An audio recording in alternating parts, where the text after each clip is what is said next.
Meus futuros doutores, minhas futuras doutoras, estamos juntos aqui de novo no segundo bloco de resolução de questões de tributário para a tua primeira fase da OAB. Gente, vamos seguir juntos aqui, só vamos descansar quando você passar.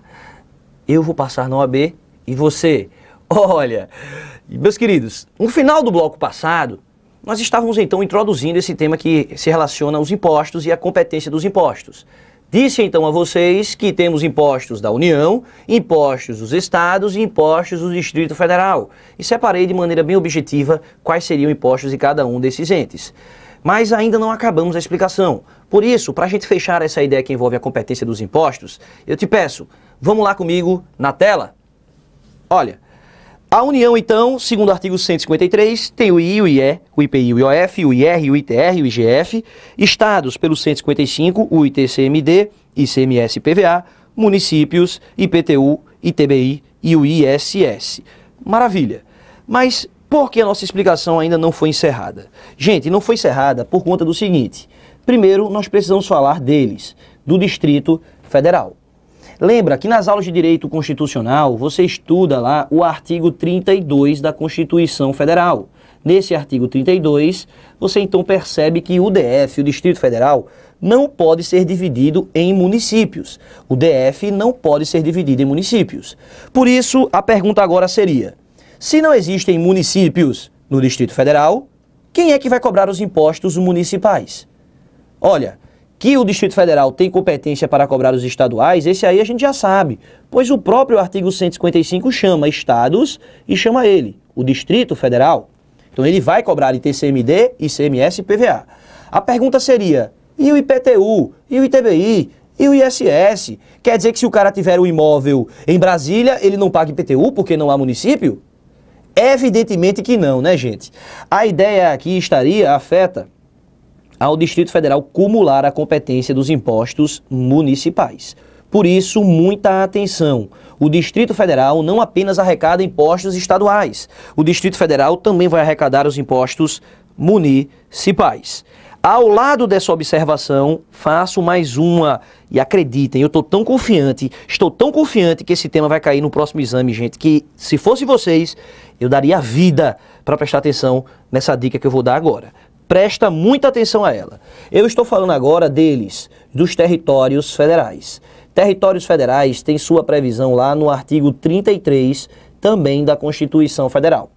Território federal, território federal, território federal.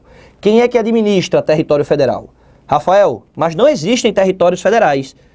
Hoje em dia não existem, sim, mas nada impede que eles venham a existir. E quem é que vai administrar o território federal? Território federal, território federal, território federal. Quem administra, gente, é a União Federal. Então quer dizer que a União administra território. Isso. Mas qual é a observação que eu faço a vocês? Cuidado, porque esse próprio artigo 33 traz um parágrafo primeiro. E nesse parágrafo primeiro, nós encontramos a possibilidade do território federal ser dividido em município. Olha nos meus olhos, gente, não confunde isso, pelo amor de Deus. Presta atenção, danado. Olha, arregala o olho, abre os ouvidos, presta atenção. Para não errar isso na hora da prova, pelo amor de Deus. Olha, Distrito Federal não pode ser dividido em municípios. Fechado? Isso aí a gente já sabe. Então o DF cobra tudo. Agora, território federal pode, eu não estou afirmando que será, pode ser dividido em município. O território federal poderá ser dividido em município. Então nós já conseguimos concluir aí duas situações. Primeiro, o território federal pode ter município, ou o território federal não pode ter município. Lógico. Rafael, mas não existem territórios federais. Eu sei, meu filho, minha filha. Mas o que eu estou falando é que é possível que eles venham a existir. Nada impede. O que você deve prestar atenção é que caso venha a existir, a União vai administrar? Vai.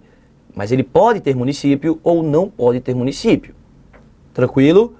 Gente, por mais que na prática não venha a existir, exame de ordem, infelizmente, não está preocupado com o que acontece muitas vezes na atualidade, não.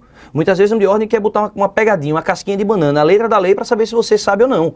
Infelizmente, nós sabemos que hoje o exame de ordem está muito mais preocupado em eliminar candidatos na primeira fase do que propriamente em saber se o advogado, né, se o bacharel em direito, melhor, está apto a exercer aquela advocacia. Então presta atenção, a gente tem que minimizar os erros. Por isso, entende, o território federal administrado pela União, mas ele pode ou não ser dividido em municípios. Rafael, mais a aula, né, de direito tributário, o que é que isso tem a ver com direito constitucional? Gente, vê bem, eu vou aqui desenhar praticamente para vocês, não estou subestimando a inteligência dos senhores não, é porque fica mais fácil mesmo para a gente entender como é que vai funcionar a tributação dentro desse território federal. E, gente, eu estou apostando uma questão nisso, tá? Então preste atenção na tela. Olha, vê bem, no que concerne ao território federal, eu vou trazer dois exemplos aqui para a gente. Primeiro, um território federal não dividido em municípios. Segundo, outro território federal dividido em municípios. O que é que eu quero que vocês compreendam? Que o território federal que não é dividido em municípios, quem administra é a União. Portanto, a União vai dentro de todo o território, ao longo de todo o território, a União vai cobrar os impostos estaduais. A União vai cobrar os impostos estaduais. Essa mesma situação, ela se repete também com o que concerne o território federal que é dividido em município. Mesma situação vai acontecer com o território que é dividido em município. Como assim, Rafael? Eu não estou conseguindo compreender. Gente, o que você precisa entender é que o território federal, por não ser propriamente um estado, nós vamos encontrá-lo ali, a União tendo essa competência. Então, olha, a União vai cobrar os impostos estaduais aqui e ao longo também daqui, ó, todo o território federal. Os impostos estaduais sempre serão de competência da União. Mas no nosso primeiro exemplo, observem que não há no território municípios. Se não há municípios, quem é que vai cobrar os impostos municipais? Se não há município. Nesse caso, a União também, olha, ela invade aqui e cobra os impostos municipais. Porque nesse território que não há município, é quase como uma terra sem dono, né? Então a União vai ter também que fazer esse papel. E como tal, ela também tem o direito de cobrar os impostos municipais. Agora, quando eu olho para o segundo território federal, a União ela pode até querer vir. Olha o poder da União. Ó, a União querendo cobrar os impostos. A União vindo. Opa, mas aqui ela não pode cobrar. Por que ela não pode cobrar? Porque no nosso segundo exemplo, eu disse para vocês, ó, existem municípios. E como tal, lembra, se há municípios, há pessoa jurídica de direito público interno. Se há pessoa jurídica de direito público interno, a União não pode intervir e cobrar os impostos municipais. Olha aqui para mim, para a gente sintetizar. Então, vê bem. Cuidado. Se eu falo em território federal, quem administra é a União. Perfeito. Mas a União sempre cobra os impostos estaduais ao longo de todo o território. Se não existir municípios, a União também vai avançar na sua competência e cobrar os impostos municipais. Por outro lado, se existirem municípios, presta atenção, gente. Nas aulas de direito constitucional, vocês vão ver isso com o professor Castelo Branco, você vai encontrar lá claramente o artigo 18 da Constituição falando na autonomia dos entes. Como assim, Rafael, autonomia dos entes? Não existe submissão hierárquica. A União não manda no Estado, o Estado não manda no município. Todos são autônomos, todos são fortes, suficientes para cada um ter suas competências tributárias. Por isso, se existe município, a União não pode invadir e querer cobrar existindo esse município lá. A União se limitaria a cobrar os estaduais. União administra território que é dividido em municípios, ela não cobra. Mas no que não é dividido em município, ela cobra tudo. Só lembrar, não há pessoa jurídica de direito público, não há Estado, não há município. A União abraça tudo e cobra tudo. Meu, venha! É tudo meu. Tá tudo dominado. Agora, percebe, por outro lado, que o Distrito Federal, ele nunca, no DF, nunca vai ser dividido em municípios e, portanto, o DF também abraça, além dos estaduais, ele também abraça os impostos municipais. Fechou, gente, aí? Deu para compreender essa divisão? Rafael, acabou a revisão sobre impostos? Não. Joga na tela de novo.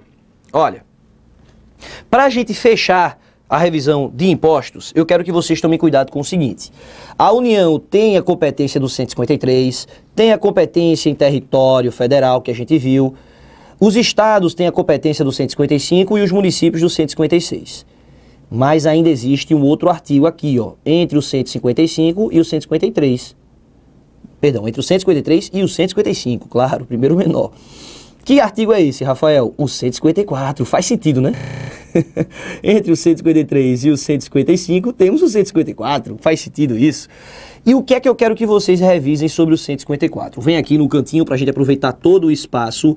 No artigo 154 da Constituição Federal, nós temos ela novamente, a União. Mas, rapaz, a União tem muito poder, né, Rafael? Tem muito poder mesmo. Nesse artigo 154, nós encontramos dois incisos, inciso 1 e o inciso 2. Ambos trazem competências da União. Primeiro, nós estamos diante dos chamados impostos residuais. Rafael, eu tô me lembrando dessa bestalhadice aí que você ficou falando no bloco passado. Residual. É, gente, eu sei que é brincadeira, né? Eu sei que é uma bobagem que eu fico aqui falando, né?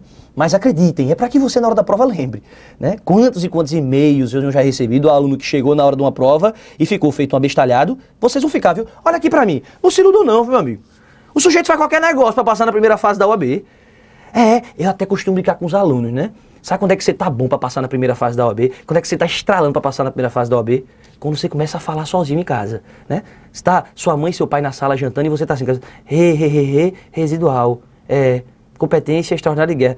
Aí o pai diz, menino, o que é que tu tem, menino? Não, eu tô revisando tributária aqui na cabeça. Pronto, você vai começar a ficar doido. Essa é a hora boa pra passar no exame de ordem. Você tá estralando, tá bom todo, pra conseguir a aprovação. Não subestime não, é melhor ficar maluco e passar do que ficar sadio e liso. O caba liso faz nada, né, gente? Então vamos voltar aí pro nosso material na tela. Olha, então primeiro tá ali, ó, são os impostos residuais. Para isso, lembra, segundo o artigo 154, inciso 1, é preciso que ele venha por lei complementar. Ah, Rafael, agora eu lembrei. Impostos residuais tá na minha tatuagem. Isso, tá na tua tatuagem. Lei complementar. Se a lei complementar, me ajuda aí, gente. Se a lei complementar, cabe medida provisória? Não, não cabe medida provisória. Muito bem. Mas ele ainda diz que tem que ter mais outros dois requisitos. Deve ter fato gerador e base de cálculo novos, inéditos, diferentes dos que já existam na Constituição. Ora, se a União está criando um imposto residual, ela quer criar um imposto sobre os resíduos, sobre as situações que ainda não são tributadas. O que sobrar, gente. Por isso que tem que ter fato gerador e base de cálculo diferente. Por exemplo, a União não pode querer instituir um imposto sobre a propriedade de veículos, porque já existe IPVA de competência do Estado. A União não pode querer cobrar sobre propriedade de imóvel, porque já existe IPTU do município. Também ela não pode querer cobrar sobre a renda, porque ela mesma já cobra imposto de renda. Então, para evitar uma ideia de bis in idem, ele mesmo cobrar duas vezes, ou bitributação, ele tem que cobrar imposto sobre outros entes que já cobram, tem que ter fato gerador e base de cálculo diferente. Além de tudo isso, tem que respeitar uma complexa sistemática chamada de não cumulatividade. Não cumulatividade. Já no inciso 2º, nós encontramos o chamado imposto extraordinário de guerra. Gente, muita atenção, tá? No imposto extraordinário de guerra, atenção ao pulo do gato. Isso que eu vou dar agora é o pulo do gato. Esses requisitos aqui não necessariamente serão aplicados no inciso 2 não, viu? Os requisitos do inciso 1, repito, não contaminam necessariamente o inciso 2. De modo que, para o inciso 2, ele não precisa vir por lei complementar. Pode ser lei ordinária, pode até medida provisória. Ele não precisa ter fato gerador e base de cálculo diferentes. Ele pode até repetir, autorizar o bis in idem, autorizar a bitributação, pois é situação de guerra, meu amigo. E também ele pode ou não ser não cumulativo, tá bem? Então, a União, além dos 7 impostos ordinários, ela ainda pode criar esses outros dois, residual e extraordinário de guerra. Agora, estados, município e o Distrito Federal apenas podem instituir esses que estão aí no 155 e no 156. A única que tem esse poderio seria a União. Gente, lembra dos residuais, tá? Lembra muito dos residuais. Olha, para ser residual é lei complementar, fato gerador e base de cálculo diferentes e respeita essa não cumulatividade. Depois de toda essa revisão, a gente vai novamente para a questão. Então tá ali, ó, perdão, a questão é anterior, aqui. Então a União criou um novo imposto não previsto na Constituição. Beleza, então é imposto residual. Novo imposto é imposto residual. Mediante lei complementar, beleza, tá na nossa tatuagem. Precisa de lei complementar. Sobre a propriedade de veículos de 2 rodas não motorizados. Vejam, se fosse motorizado, seria um caso de quê, gente? De quê, gente? De bitributação, porque veículo motorizado já tem IPVA. né? Então é não motorizado, que adota fato gerador e base de cálculo diferente dos demais discriminados da Constituição. Ora, ficou fácil, tornou-se a questão ridiculamente fácil, a questão ficou chocolate, depois da revisão que você fez no Eu Vou Passar na OAB. Nessa situação, a União terá feito uso de que competência? Competência comum? Claro que não. A competência é a residual. Nós já tínhamos respondido isso apenas com a tatuagem, mas agora a gente conseguiu aprofundar bem mais. Não é competência cumulativa, nada a ver, e extraordinária é apenas para situação de guerra. Também não tem nada a ver com o nosso contexto. Voltando para a nossa explicação, gente, superamos então a pequena revisão sobre impostos, mas como eu havia prometido a vocês, vamos então fazer a revisão agora sobre taxas. Revisão sobre taxas. Rafael, como é que vai ser essa revisão sobre taxas? Olha, gente, a segunda das espécies tributárias. Se a gente viu ali que a primeira delas seriam os impostos, na segunda nós encontramos as taxas. Observem aí no quadro que, segundo discrimina o artigo 77 do nosso Código Tributário Nacional, nós temos o conceito, nós temos ali um conceito sobre o que seria taxa.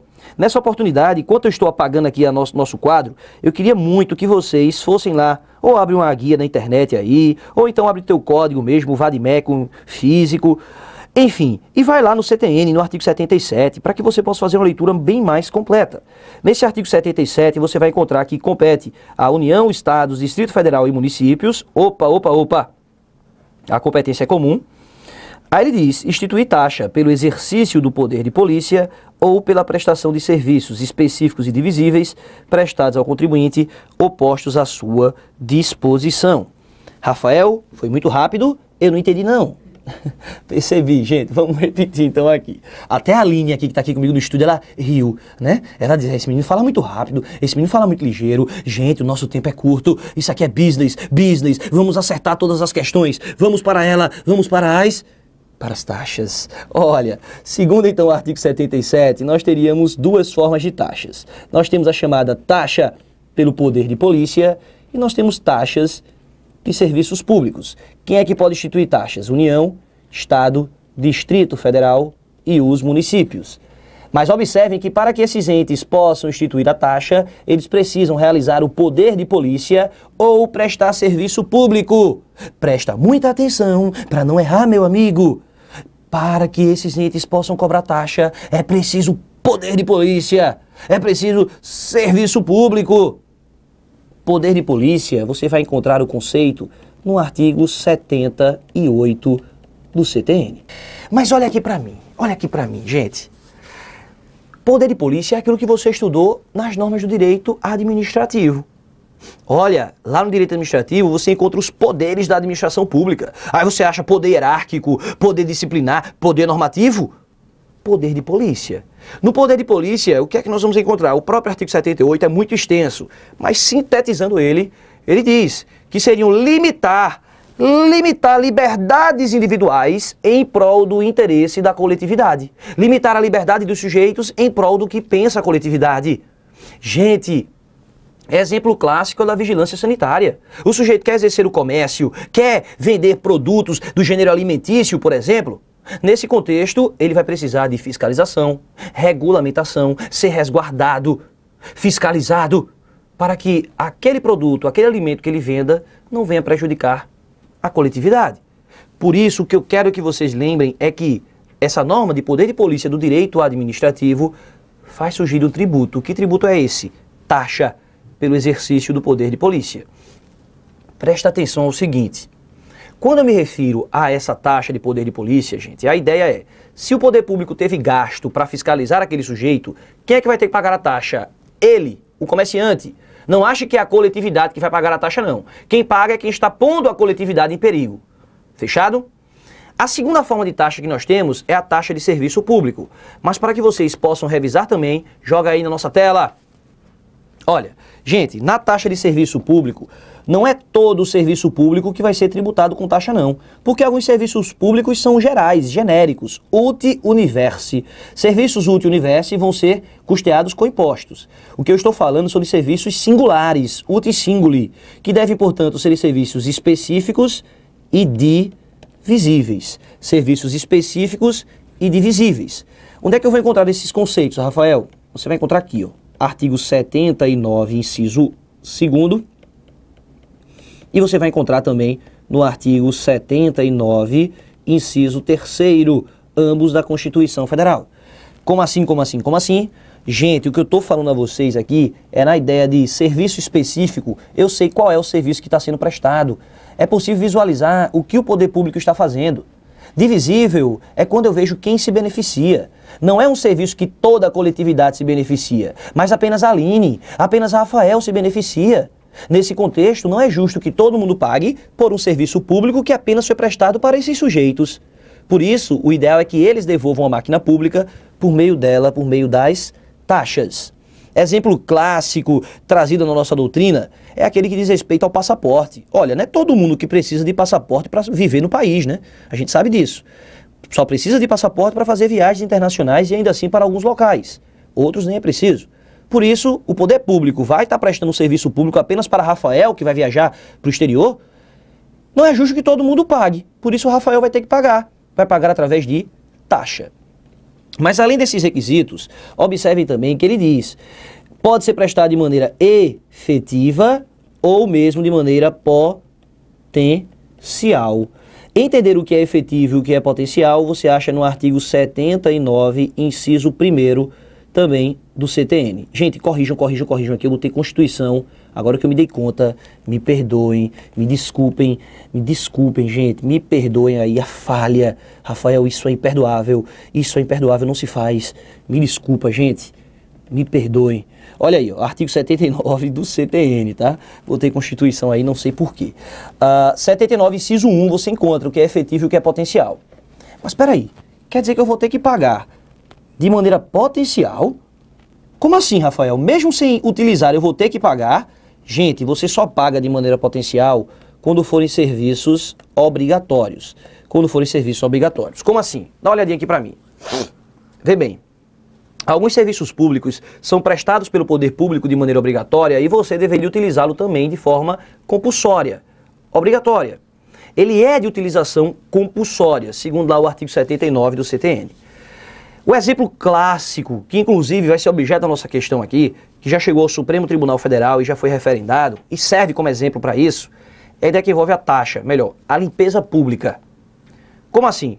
Gente, a limpeza das avenidas do seu município, a limpeza das praças, a limpeza das vielas, os serviços feitos pelos garis, esses serviços apenas beneficiam você ou beneficiam a coletividade?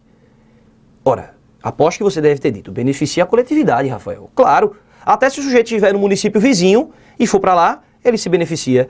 Copa do Mundo, nós tivemos aqui no Brasil, né? Vários municípios aí, em estados aí, foram sedes. Veio ou não gente de fora do país? O gringo, Ronaldinho, futebol, beleza, Brasil. Veio. Ele se beneficiou ou não, gente, da limpeza? Sim. Então, limpeza de ruas, avenidas, vielas é indivisível. Se ele é indivisível, taxa não pode ser cobrada. Cai na espécie anterior, nos impostos. Deve ser custeado com dinheiro de impostos. Agora pergunto a vocês. E a limpeza na coleta domiciliar de lixo? Como assim? Ora, o poder público municipal vai até tua residência, opa, divisível, sabe quem é proprietário, e coleta o teu lixo específico, sabe quem é que está utilizando. Então, a taxa de coleta domiciliar do lixo, a que vai na tua casa, ela é constitucional, porque trata-se de serviço uti singuli, prestado apenas para você. Então, é possível sim o município cobrar esse tipo de taxa. É constitucional, tanto é assim que o Supremo editou a súmula vinculante, somente vinculante, número 19, para determinar que esse cobrado exclusivamente do imóvel, ele é constitucional. Mas o que eu estou falando aqui é, e se Rafael, por exemplo, que viaja o Brasil inteiro, dando aula, gravando, fazendo palestras, ele pouco fica na sua casa. Ele não produz muito lixo. Às vezes ele passa meses sem produzir lixo, porque passa meses longe de casa. Ora, Rafael vai ser obrigado a pagar pela taxa? Sim. Por quê? Porque nesse caso ela está sendo dada a ele, proporcionada a ele, o serviço está sendo dado de maneira obrigatória de utilização compulsória. Então, mesmo que Rafael não utilize, ele vai ter que pagar pelo serviço. Da mesma forma, se Rafael fosse o sujeito que fizesse coleta seletiva de lixo, que ele mesmo levasse até o aterro sanitário competente, ainda assim, se está ele posto à disposição, mediante atividade regular, ele vai ter sim que pagar essa taxa. Fechado? Com isso, nós já vamos conseguir responder a nossa próxima questão na tela. Então, sintetizando, nós temos essas duas formas de taxa. Vamos à nossa próxima questão, diz assim. OAB, sétimo exame, diz: segundo o entendimento do STF, a taxa cobrada exclusivamente, olha aí, ó, exclusivamente, em razão dos serviços públicos de coleta, remoção, tratamento ou destinação de lixos ou resíduos provenientes de imóveis se veio de imóveis, ela é a que ele pediu, ó, a literalidade, súmula vinculante número 19. É constitucional por não violar o conceito de taxa. Perfeito, o próprio dispositivo diz. É constitucional por não violar o conceito de taxa. Gente, esse conceito de taxa está no artigo 145, inciso 2º da Constituição Federal, que simplesmente vai ser o mesmo conceito, que simplesmente vai ser, nesse artigo 145, vai ser simplesmente o mesmo conceito do artigo 77 do CTN, tá? Então, o mesmo conceito que a gente já estudou no 77 do CTN é o que está no 145, inciso 2. Alternativa letra A, pode cobrar, é constitucional por ser sim ela específica e divisível. Letra B está errada porque diz que é inconstitucional por violar conceito de taxa. Não. É constitucional, letra C, é constitucional por violar o conceito constitucional de taxa, mas ilegal por violar a definição de taxa contida no CTN. Isso aqui é uma sacanagem, né? Porque, vê, eu digo que é constitucional, né? Não viola o conceito de taxa prevista na Constituição, mas digo que é ilegal porque fere CTN. Meu amigo, o 77 é igual. Observem aí, o 77 não é igual ao 145. Se eu digo que ele não viola esse aqui, lógico que ele também não viola o CTN. Isso é óbvio. Então, a alternativa C veio só para querer complicar aí a cabeça do aluno. Letra D, inconstitucional por violar conceito de taxa, não. Além de ilegal por violar a definição de taxa no CTN, também não. Por isso, a nossa alternativa seria a letra A de amor. Gente, ainda não terminamos a nossa revisão, mas eu vou mostrar para vocês a necessidade de continuar essa revisão com o enunciado da próxima questão. Diz assim, ó, no que se refere aos empréstimos compulsórios, não é correto afirmar. Para que a gente possa entender as características de empréstimo compulsório, vamos ter que voltar para a nossa revisão. Vamos então agora revisar outra espécie tributária. Vamos falar das contribuições de melhoria. Eu vou até trocar a cor da tinta aqui para a gente não confundir. Então, contribuição de melhoria. Gente, presta atenção. A contribuição de melhoria, já disse a vocês, vai ter previsão no artigo 81. Mas eu quero muito que vocês levem para a prova o artigo 81 e o artigo 82 do CTN, tá? Leva para a prova. O que é que eu preciso que vocês lembrem sobre contribuição de melhoria? No artigo 81, mais uma vez, ele diz que a competência é da União, dos Estados, do Distrito Federal e dos municípios. Portanto, a competência ela será comum. E quando é que nós vamos ter caracterizada a contribuição de melhoria? Preste atenção, é quando for realizada uma obra pública que decorra valorização imobiliária. Obra pública, valorização imobiliária. Cuidado, isso é um O, viu? Isso não é um D não, parece um D, mas é um O. Obra pública mais valorização imobiliária. Olha nos meus olhos, gente. O que eu quero afirmar aqui a vocês é: dinheiro do poder público, dinheiro da União, do Estado, do DF, do município, dinheiro público foi empregado para realizar uma obra pública. Até aqui tudo bem, sem problema nenhum. Agora, e se essa obra pública trouxe benefícios aos imóveis de contribuintes determinados? Como assim? Ora, pegou dinheiro público, fez obra pública, mas trouxe benefício apenas para o imóvel de Aline, para o imóvel de Rafael. Seria justo ter pego o dinheiro do erário para beneficiar propriedade imobiliária de particulares? Não. Por isso, a contribuição de melhoria ela serve como uma forma de ressarcimento, devolução aos cofres públicos desse gasto. É semelhante até à ideia de taxa, só que aqui está pontualmente relacionada a imóveis. É questão também que há tempo não cai na FGV, viu gente? E aposto, por ser questão bem objetiva, aposto nela também para o teu próximo exame. Então, o que eu quero que vocês se recordem aqui é o seguinte: obra pública, valorização imobiliária. Eu até costumo brincar com os alunos, é quase que uma dupla sertaneja, um não vive sem o outro. Não basta a obra pública sozinho, não basta a valorização imobiliária sozinha. É preciso que a valorização imobiliária decorra da obra pública. É preciso que a obra pública ocasione valorização imobiliária. Às vezes as provas objetivas vão argumentar a existência só de um desses argumentos como fato gerador. Não, a existência dos dois, tá bem? Então não basta a realização da obra, tem que ter ocorrido acréscimo no imóvel do contribuinte. Além disso, além desse contexto, o que eu quero que vocês lembrem são sobre os limites. Limite total, limite individual. Rafael, o que seria esse limite total e limite individual? Gente, por meio do limite total, União, Estado, DF, município, quando for arrecadar a contribuição de melhoria, não pode arrecadar mais do que o que gastou no total da obra. Suponhamos que foi feita uma obra e que no total dela gastou-se R$1 milhão. Quem é que fez? Ora, sei lá, um estado do Rio de Janeiro, R$1 milhão foi gasto ali em obras. Ali que envolveu ali um pedaço do município de Niterói, aquela região belíssima. Então foi ali, ó, R$1 milhão foi gasto. Foram gastos. Quando o Estado do Rio de Janeiro for querer instituir e cobrar a contribuição de melhoria, tem que respeitar os requisitos do artigo 82, é bem verdade.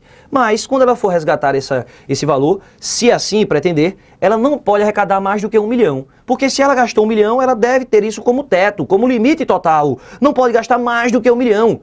A ideia é evitar o enriquecimento sem causa do particular e também do poder público. Apenas vai devolver ao erário, ele não vai agir como se construtora fosse. Então ele apenas pode arrecadar R$1 milhão sem qualquer lucro. E o limite individual? Suponhamos que nessa parcela onde foi realizada a obra, tínhamos 10 imóveis. E cada imóvel pode ter obtido uma valorização diferenciada.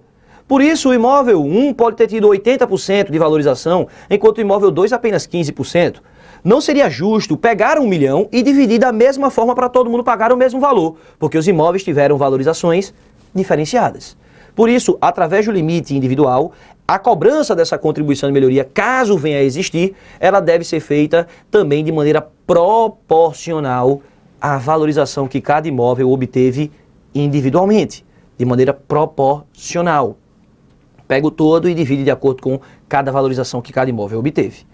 Meus queridos, o nosso tempo aqui já está bem estourado e por isso as duas últimas espécies tributárias, inclusive a que é objeto da nossa questão, eu vou deixar para comentar com vocês no nosso próximo bloco. Fechado? Não sai daí, gente. O nosso objetivo é passar na OAB. Até o próximo bloco.